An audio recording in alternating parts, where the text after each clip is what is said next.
Liminal Lynchian spaces, color, interior, and fashion as visual narrative. Dr. Mark Joseph O'Connell.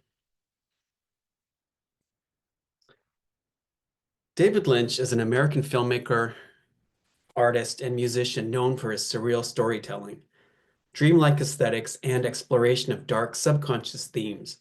His work often blends elements of mystery, horror, and psychological drama, creating a unique cinematic style that has been described as Lynchian.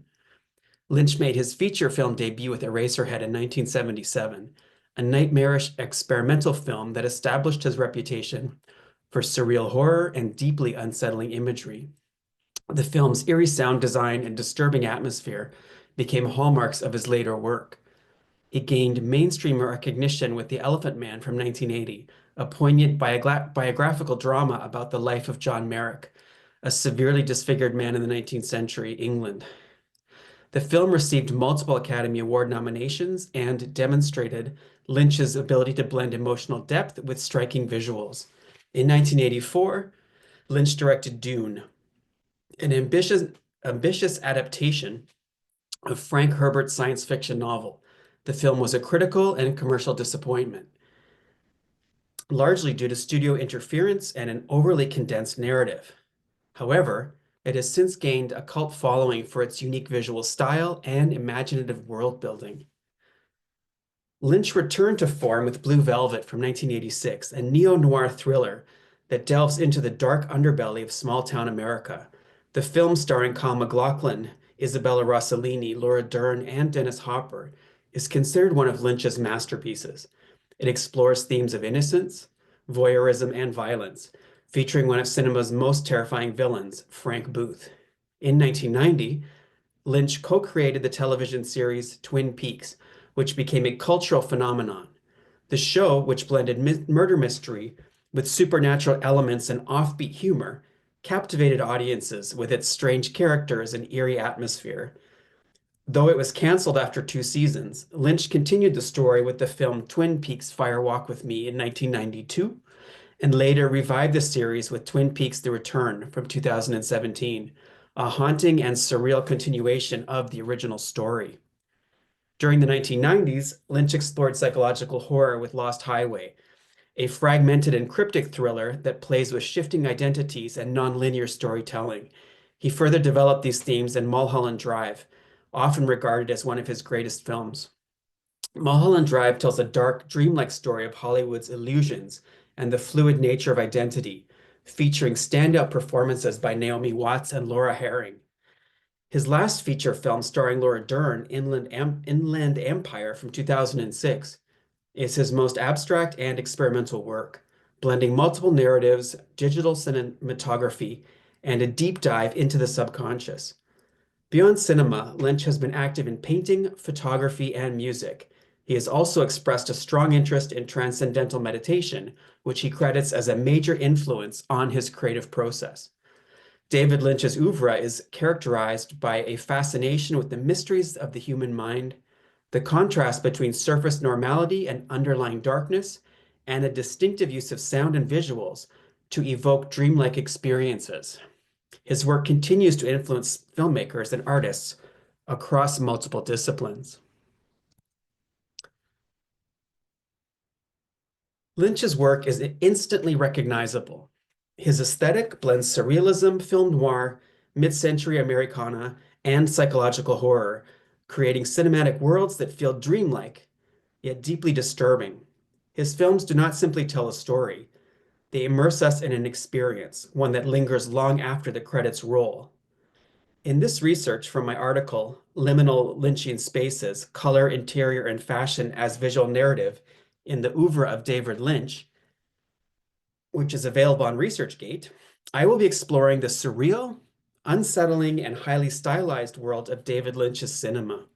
My focus will be on 3 major visual elements: color, interiors, and fashion, and how they function within his films to shape mood, character psychology, and narrative meaning. A crucial part of this immersive experience is his construction of interior spaces. The way Lynch employs color as an emotional narrative device and how fashion is used to build character identity and subvert audience expectations. Each of these elements contributes to Lynch's unique ability to blend nostalgia and terror, comfort and menace, and reality and illusion. David Lynch originally trained as a painter before transitioning into filmmaking. His artistic background is evident in his approach to light, texture, and composition, which create painterly images on screen. This visual approach situates his work at the intersection of multiple artistic movements and cinematic genres. Lynch's painting oeuvre, which continued along with his filmic career, is characterized by a fascination with the surreal, the grotesque, and the psychologically unsettling, often incorporating dark, textured surfaces, mixed media, and cryptic phrases that evoke an atmosphere of dread and mystery. Parallel to his cinematic career, his paintings function as visual extensions of his thematic concerns as they explore the uncanny, dream logic, and fractured identity, and mirror the nightmarish yet oddly familiar worlds he constructs. For example, this painting, I Burn Pinecone and Throw in Your House, exhibits a darkly surreal and unsettling atmosphere, reflecting his signature aesthetic of the uncanny and disturbing. The central figure is a grotesque humanoid with exaggerated, distorted facial features, an elongated form, and a hunched posture. It holds a lit matchstick with real LED lights embedded in the painting to simulate growing flames. The creature's dripping, contorted face and dark, hollowed-out eyes evoke themes of horror and psychological distress. My research on Lynch synthesizes key theoretical perspectives on cinematic space, color theory, and Lynch's unique aesthetic, drawing from film studies, psychology, and art theory to contextualize his approach to mise-en-scène, which is the stage design and arrangement of actors and scenes for a theater or film production. Surrealism is a major influence on Lynch's films, drawing from figures such as Salvador Dali and Luis Buñuel. His use of dream logic, fragmented narratives, and uncanny imagery contributes to the unsettling atmosphere of his work. In addition to surrealism, his films also employ the aesthetic of film noir, using deep shadows, moody cinematography, and morally ambiguous characters. This is particularly evident in Blue Velvet and Mulholland Drive, where Lynch creates shadowy, enigmatic worlds filled with femme fatales, detectives, and hidden crimes. Another defining characteristic of Lynch's visual style is his fascination with mid-century Americana. Many of his films evoke a sense of 1950s nostalgia, with diners, suburban homes, and small-town innocence playing key roles in the setting. However, these settings often mask something darker underneath, creating a stark contrast between surface appearance and hidden reality. This interplay between nostalgia and corruption is a recurring theme in his work. Lynch's films also engage with psychological horror, though not in the traditional sense. Rather than relying on jump scares or supernatural elements, he creates horror through existential dread, unsettling sound design, and the manipulation of space and time. His unique ability to blend these influences into a cohesive aesthetic makes his work both familiar and alien, drawing the viewer into a world that is at once recognizable and deeply uncanny. Lynch's use of color reinforces this and extends beyond aesthetics and operates as an active force in his narratives.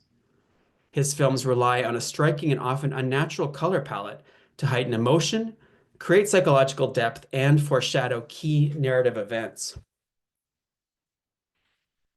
Color plays a crucial role in Lynch's visual storytelling, often functioning as a narrative device that signals psychological states, thematic shifts, or supernatural occurrences.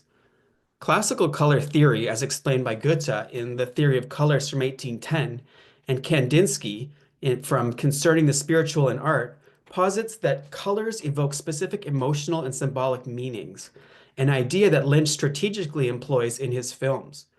Drawing on these theories of chromatic affect, where red signals danger and the supernatural, blue evokes mystery and subconscious depths, and black and white contrasts represent moral duality and existential dread.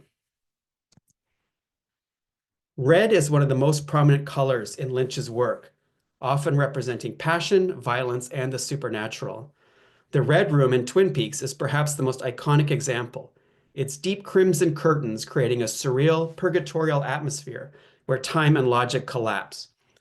Lynch's most famous liminal setting, the Red Room in Twin Peaks, embodies this principle, existing outside of linear time and defying conventional spatial logic.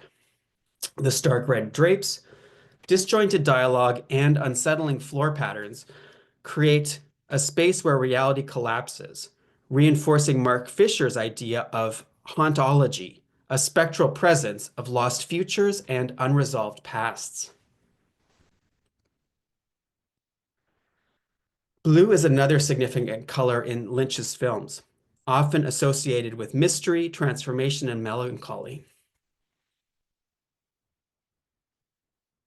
In Mulholland Drive, the mysterious blue box acts as both a literal and metaphorical key, unlocking the protagonist's fractured reality. Similarly, in Blue Velvet, the title itself signals the film's descent into hidden darkness. The rich blue jewel tone of Dorothy Vallon's robe suggests a sense of longing and sadness, adding to the film's noir-inspired aesthetic. Black and white are used in Lynch's work to symbolize duality, repression, and existential dread. Eraserhead, which is entirely monochromatic, uses stark contrast to heighten the surreal horror of its world. While in Twin Peaks, the Black Lodge and White Lodge represent opposing forces of good and evil. Though Lynch complicates these binaries by suggesting that light and darkness exist within any individual.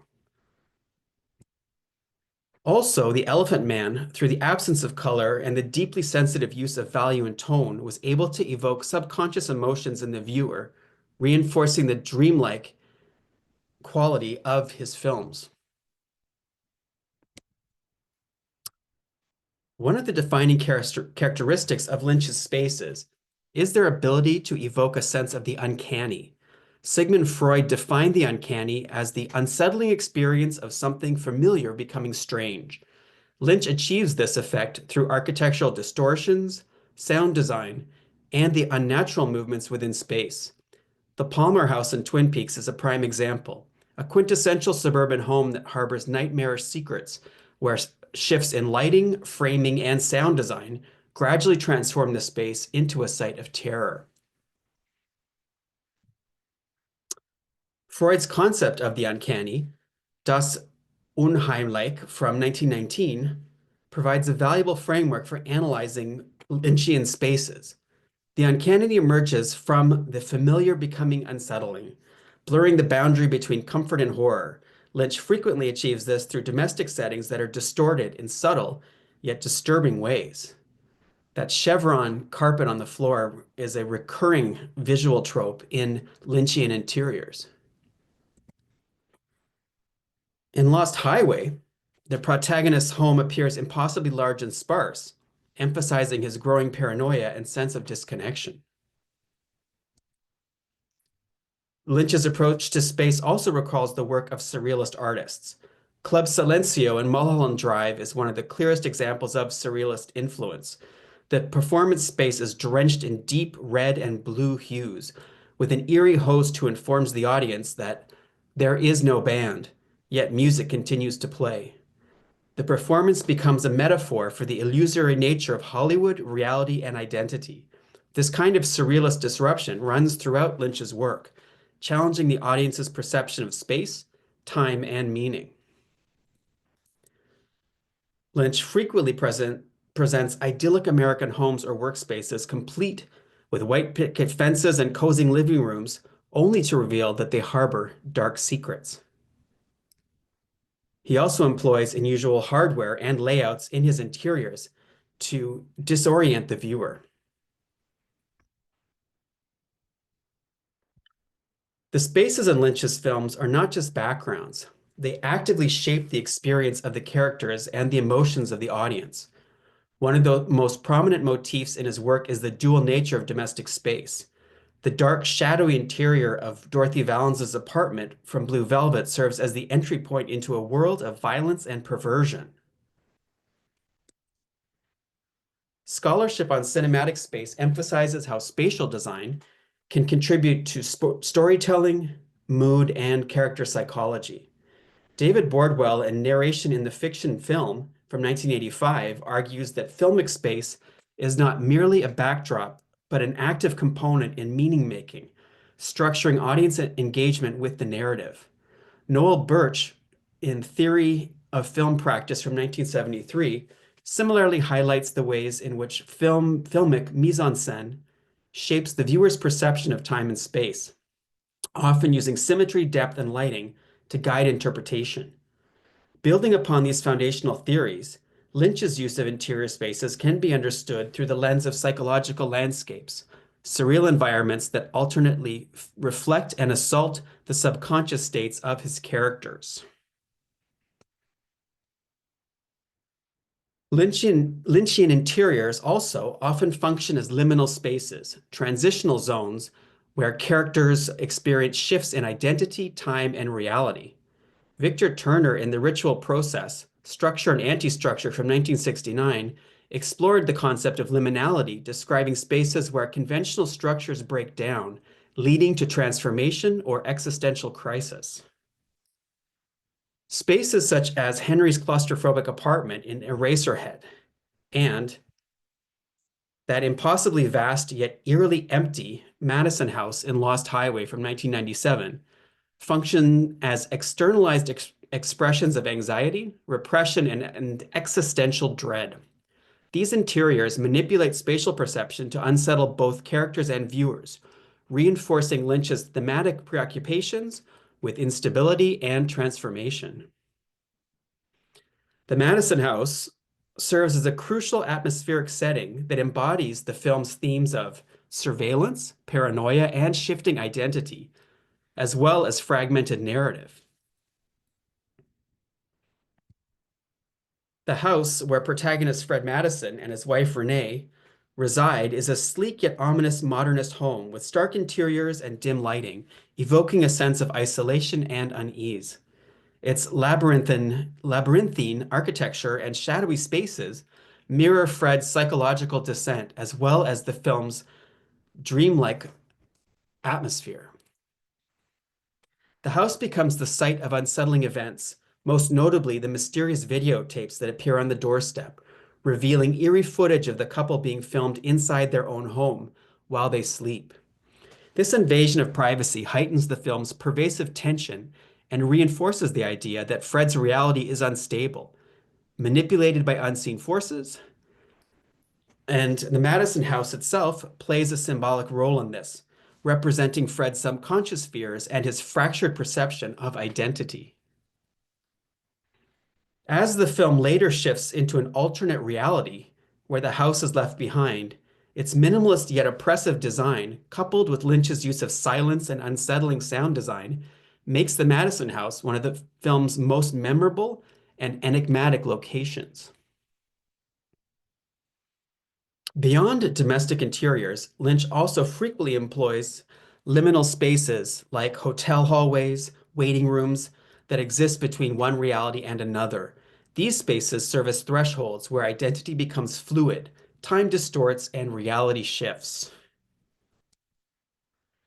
Lynch's Inland Empire from 2006 pushes his signature use of liminal space and shifting identities to its most extreme form. Unlike his previous films, which maintain a sense of visual cohesion despite their surrealist tendencies, Inland Empire is aggressively disorienting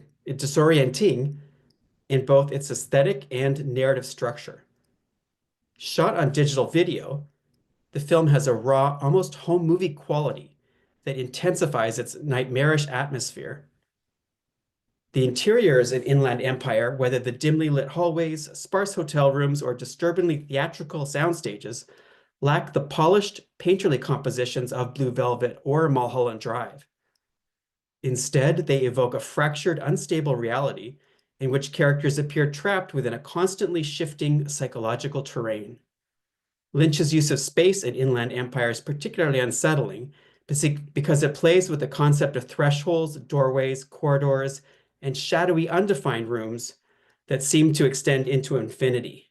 The film's protagonist, Nikki Grace, played by Laura Dern, transitions between multiple identities and realities, and her surroundings reflect this instability. Just as Lynch's use of fragmented space and inland empire destabilizes notions of identity and reality, his approach to fashion operates as a similarly coded system, where clothing becomes a means of expressing and concealing characters' shifting psychological states. Lynch's approach to fashion in his films is more than just costume design. It functions as a visual language that reveals and conceals character identity, psychological states, and narrative themes. The clothing his characters wear is never arbitrary, but carefully chosen to reinforce themes of duality, transformation, and repression. In many of his works, Lynch presents an ideal version of classic Americana, with characters dressed in the nostalgic styles of the 50s and early 60s. Sweater vests, Letterman jackets, and full skirts evoke a time of supposed innocence and simplicity. In Blue Velvet, Sandy Williams, played by Laura Dern, embodies this wholesome image, dressed in pastel colors and modest clothing that reinforce her role as the moral center of the film. Similarly, Audrey Horne in Twin Peaks wears saddle shoes, plaid skirts, and tight sweaters, evoking an aesthetic of a 1950s starlet. These choices help establish Lynch's version of small-town America, a world that feels idealized, almost staged, but is inevitably disrupted by something darker lurking beneath the surface. Agent Cooper's wardrobe in Twin Peaks, consisting of impeccably tailored dark suits, crisp white shirts, and a signature black tie, reflects his meticulous nature and unwavering professionalism.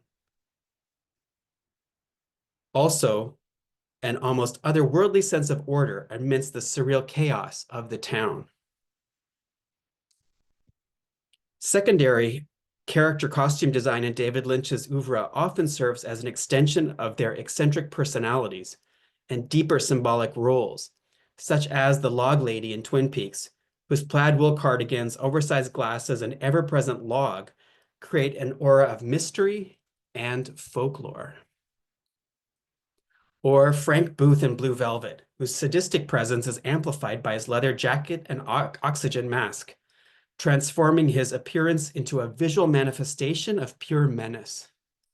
Lynch may use nostalgic clothing to establish innocence, but he contrasts this with a darker, more dangerous aesthetic that signals corruption, power, or villainy. Frank's leather jacket and disheveled appearance contrast sharply with Jeffrey Beaumont's clean-cut look, visually marking him as a figure of chaos and violence. Similarly, Bob, the supernatural figure from Twin Peaks, wears casual denim, making his horror even more disturbing. He does not look like a traditional monster. Instead, he appears as an ordinary man, reinforcing the idea that horror can exist in the most mundane appearances.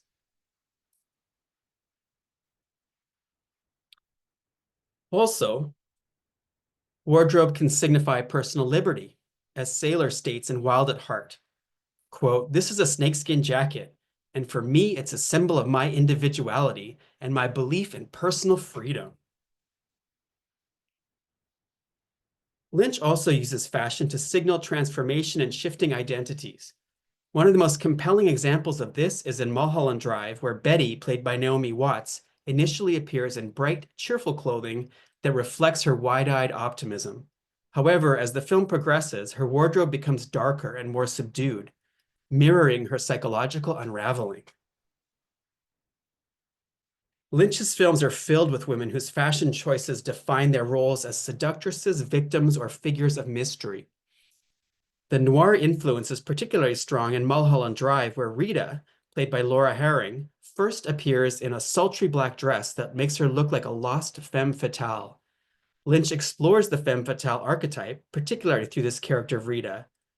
She first appears as this classic noir seductress, lips painted red, dark hair cascading in soft waves.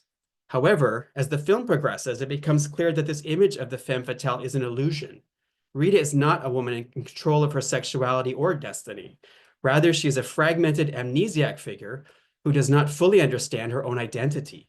Lynch subverts the traditional femme fatale by making her vulnerable and lost, rather than manipulative and powerful. Her opposite, Betty, arrives in Hollywood fresh from Canada with a bright, perky wardrobe that marks her as an innocent ingenue. Their eventual blending of identities is accompanied by a transformation in dress, reflecting Lynch's obsession with duality and fractured personas. Fashion in Lynch's films is often used to mask identity rather than reveal it, and Betty ends up transforming Rita into a doppelganger of herself. Betty/Diane eventual disintegration at the end of the film is further underscored by her increasingly disheveled appearance.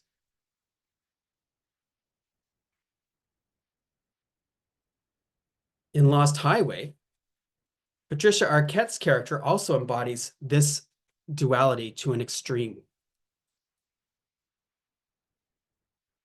As Alice Wakefield, she is the classic platinum blonde bombshell, clad in silky dresses that recall noir sirens like Veronica Lake. In contrast, her doppelganger Renee, modeled on the 1950s pinup icon Betty Page, wears a sleek, severe black bob and darkly glamorous attire, reinforcing her role as an enigmatic, possibly dangerous figure. These transformations in dress mirror Lynch's frequent themes of shifting identities and the blurred line between dream and reality. The enigma of their duality is, in fact, a key storyline of the film. Makeup also serves as a communicator of character identity. Isabella Rossellini has spoken about how she created the, quote, doll-like makeup for Dorothy as a way for Dorothy to hide and protect herself. Rossellini adopted a rougher maquillage as Perdita Durango in Wild at Heart. Diane Ladd portrayed another dual character, first as an aging Barbie figure embodying a faded sense of idealized beauty. She then transformed into the Wicked Witch, embracing a more sinister and exaggerated persona. One who signals her descent into rage and madness when she covers her entire face in red lipstick.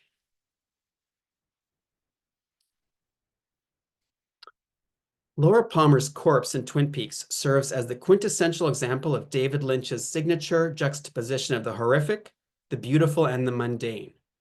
A lifeless embodiment of necro-fetishization.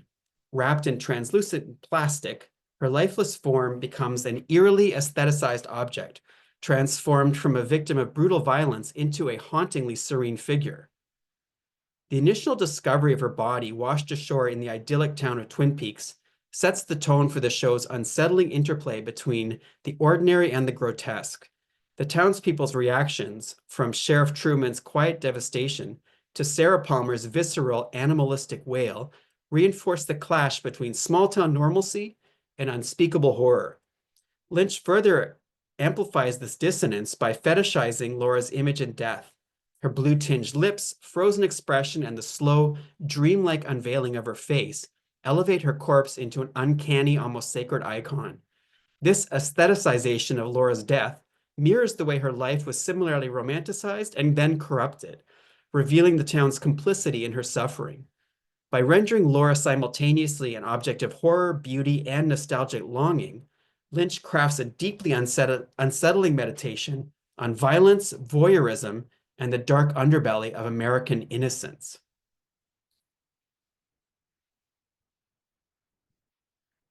Gender tends to be polarized between male and female archetypes in the Lynchian oeuvre.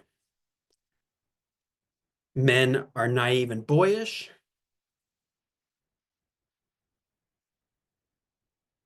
or predatory and brutal, slipping into madness, and murder, with the full force often directed at their intimate partners.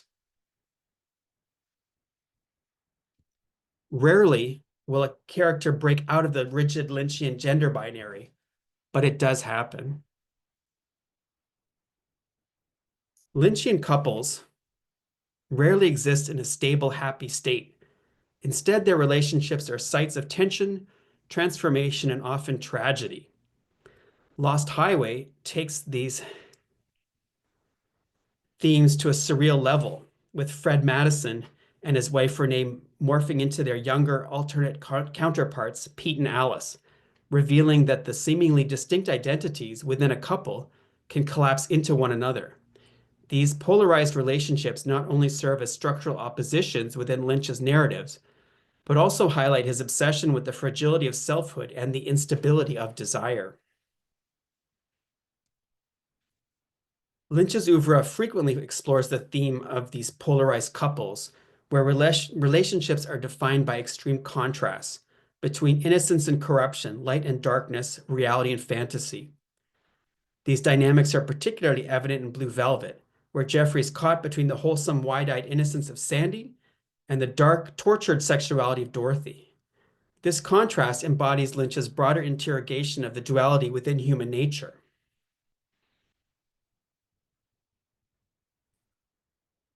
Sailor and Lula in Wild at Heart from 1990 exemplify Lynch's fascination with polarized couples as well, though their dynamic subverts traditional binaries by fusing romantic idealism with chaotic violence. Unlike Lynch's other duos, Sailor and Lula operate within a heightened, almost mythic world, where their love is both pure and destructive, passionate yet constantly under threat. Inspired by the archetypal lovers on the run narrative, their relationship echoes outlaw romances from classic Hollywood and noir. Yet Lynch distorts these conventions by saturating their journey with surrealism, grotesque violence, and absurd humor. Lula, despite her trauma, embodies unwavering devotion and reckless abandon, while Sailor, though rough and impulsive, functions as an almost tragic figure of doomed masculinity. Their relationship is constantly menaced by external forces, particularly Lula's mother, Marietta, who serves as a representation of oppressive domesticity and control. Yet Lynch resists presenting Sailor and Lula as merely another doomed couple in his oeuvre. Instead, their love endures through violence, betrayal, and near-death experiences, culminating in an exaggerated fairy tale ending where Sailor quite literally sings his devotion to Lula. This conclusion, while playful and ironic, reinforces Lynch's preoccupation with fantasy and desire as both liberating and delusional, suggesting that in his cinematic universe, even the most passionate of couples must navigate a world where reality is unstable and love is both an escape and a trap. Mulholland Drive presents Betty and Rita as polarized figures. Betty the ingenue, who embodies Hollywood dreams, and Rita, the amnesiac femme fatale whose mysterious presence disrupts Betty's sense of reality. However, as the film progresses, these distinctions blur, reinforcing Lynch's rejection of stable identity. Justin Holliday's article, This is the Girl, Queer Nightmares, Fantasy, and Reality in Mulholland Drive, examines Lynch's 2001 film through the lens of queer temporality, postmodern film theory, and cinematic intertextuality, arguing that the film subverts heteronormative structures through its fragmented narrative and unstable identities. Drawing on Judith Halberstam's concept of queer time, which resists linear chronology in favor of fluid, non-normative temporalities. Holliday contends that Mulholland Drive destabilizes conventional notions of identity by presenting multiple contradictory realities. The shifting personas of Betty Diane and Rita Camilla exemplify Judith Butler's theory of gender performativity as their identities are constructed and deconstructed through cinematic tropes rather than existing as fixed, coherent selves. The repeated phrase, "This is the girl," a refrain that changes meaning throughout the film, functions as a destabilizing linguistic device that challenges any singular interpretation of character or reality. Holliday also highlights Lynch's use of genre pastiche, blending film noir, romance, and musical, as well as soap opera aesthetics to both invoke and deconstruct Hollywood archetypes. A key scene analyzed in the study is Club Silencio, where Lynch exposes the illusory nature of both cinematic performance and personal identity. Here, Betty and Rita's queer desire is publicly acknowledged yet simultaneously revealed to be an illusion, reinforcing the film's rejection of stable identity and linear temporality. The final transformation of Betty into Diane represents the collapse of any fixed self.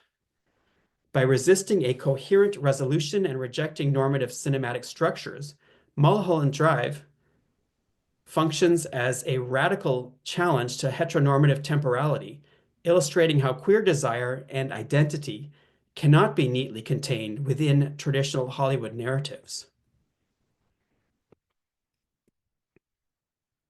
Lynch's films show that love is never simple. It is a force that can uplift but also destroy, and it is always at risk of being undone by forces beyond our control.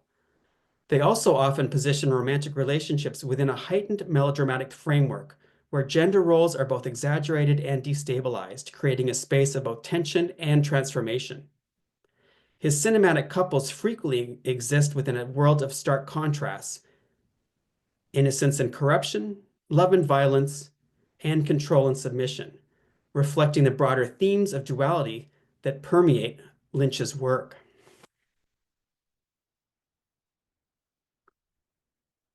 In conclusion, David Lynch's cinema is built on paradoxes. His interiors are both familiar and unsettling. His colors beautiful yet ominous, and his characters' clothing reveals and then disguises in equal measure. Through these elements, Lynch constructs a world that does not merely tell a story, but immerses us in an experience. His films do not just show spaces, they make us feel them.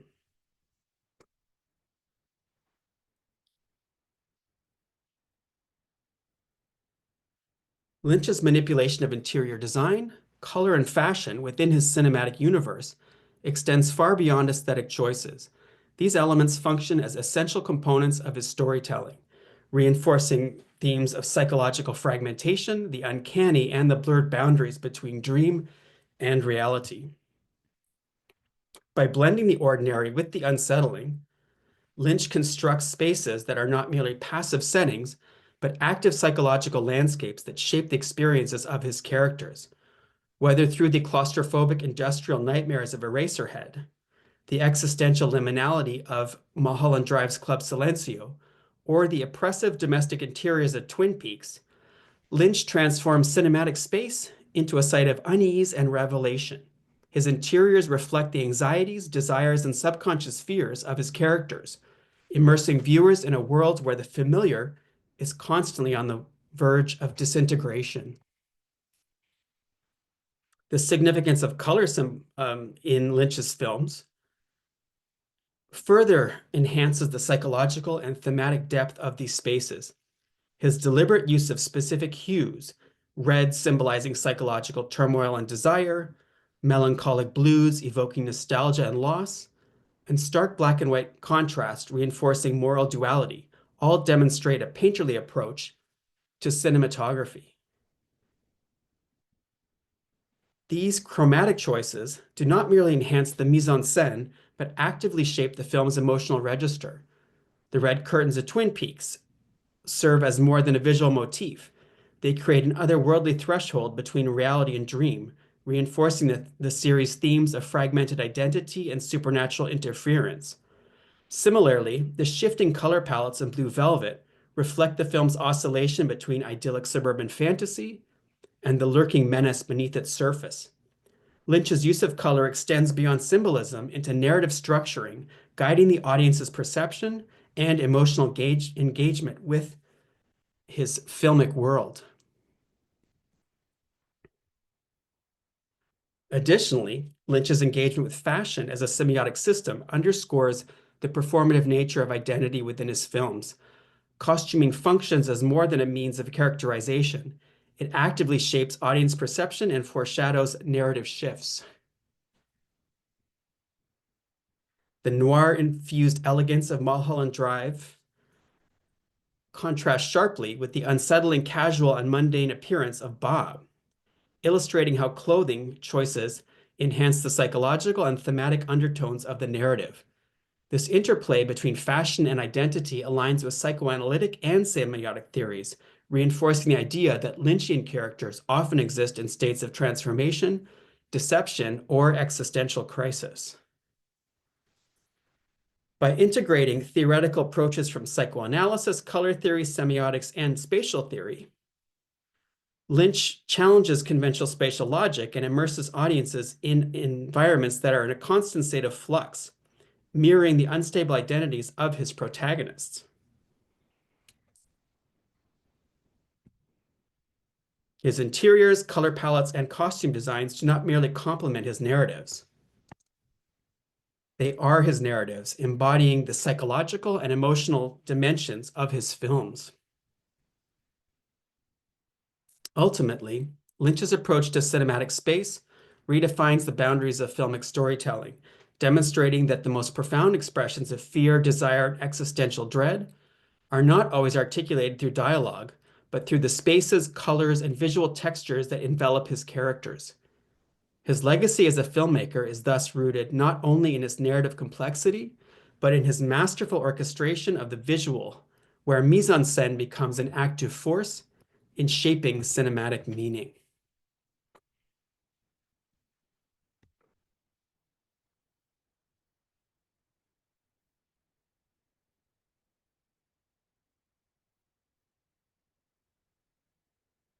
My name is Dr. Mark Joseph O'Connell.